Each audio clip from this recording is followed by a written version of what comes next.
Donc les 10e rencontres de l'USPO se sont parfaitement bien déroulées. D'abord, il y avait beaucoup de monde. La première réunion a porté sur les chimiothérapies orales avec Muriel Dahan, donc de voir comment on allait avancer sur ce dossier, parce qu'on espère conclure d'ici la fin de l'année 2018 pour permettre aux pharmaciens de participer à l'équipe de soins primaires pour la prise en charge de ces patients qui sont particulièrement fragiles. Ensuite, on a eu une table ronde où il y avait toute la profession, groupement, ordre, syndicats, étudiants, mais également l'industrie pharmaceutique avec Patrick Erard et également Gérard Raymond qui représentait les patients. Et là, on a senti une unité de point de vue en disant l'avenant numéro 11, c'est ce qu'il faut faire, c'est l'avenir, c'est vers ça que le métier doit aller, vers le patient et pas vers le commerce, comme certains voudraient nous envoyer et caricaturer le low cost. La pharmacie, ce n'est pas le low cost, c'est le patient fragile, c'est le patient âgé, celui pour qui on doit porter une particulière attention. Ensuite, avec Karine Wolf, les deux URPS, Clésia et la FNMF, pour parler du bilan de vaccination, qui a été extrêmement bien mené dans les deux régions test, avec 155 000 patients vaccinés alors que le délai était très court. Parfois, 75% des pharmaciens qui étaient référencés comme vaccinants dans des départements. Donc un succès qui nous permet de dire qu'il faut aller plus vite et plus loin avec d'autres régions et être sur les primo-vaccinants. On a vu que Clésia s'était investi dans la prise en charge du vaccin grippe pour le personnel des officines.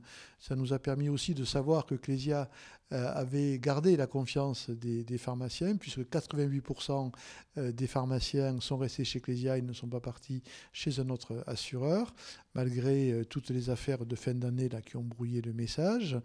Et également de parler de la médication officinale pour en faire un parcours de soins. Le président Dulem a dit qu'il faut vraiment revoir cette politique à la fois industrielle et à la fois au niveau de l'officine pour pas que ce soit un parcours banalisé, mais que ce soit une véritable stratégie avec un véritable parcours de soins, y compris quand on est sur des médicaments qui sont en prescription médicale facultative et uniquement conseillés par le pharmacien. Sur la dernière partie, bien sûr, j'ai fait un discours qui présentait la ligne des objectifs que l'on avait prioritaires. Il y en avait 12, en fait, il y en a 15, pour dire que ce n'est pas parce qu'on a signé l'avenant numéro 11 en juillet que tout s'arrête pendant 3 ans. C'est l'inverse.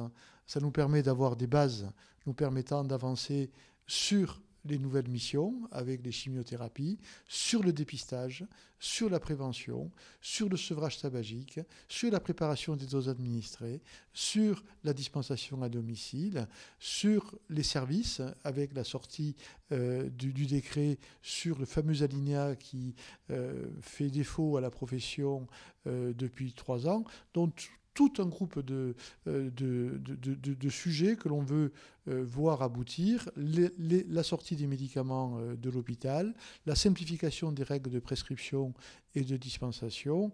Voilà, donc des choses qui nous paraissent urgentes pour permettre aux patients d'être correctement pris en charge. Et on a vu à la fois Nicolas Revel avec M. Badonnel, l'UNOCAM, 6 mois après en disant oui, maintenant il faut avancer, et on a fait le bon choix avec 6 mois de recul, ce qui permet de montrer toute la force de cet avenant numéro 11.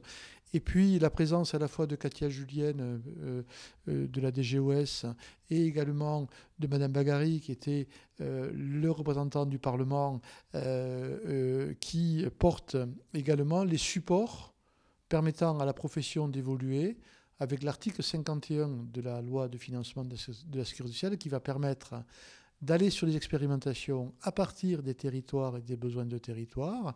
Et puis l'autre article qui porte sur la télémédecine, où on dit clairement que les pharmacies peuvent être un espace de santé équipé d'outils de télésanté, permettant aux patients qui sont dans le village et qui ont accès à la pharmacie d'avoir une consultation à distance ou avec le médecin traitant ou avec le service hospitalier quand on a besoin d'avoir un avis et d'être suivi par ce pharmacien. Vous vous rappelez, on l'a appelé le pharmacien correspondant et donc maintenant il doit prendre toute sa dimension. Donc en conclusion, moi j'ai trouvé L'ambiance de ces rencontres extrêmement constructive, une profession à l'unisson.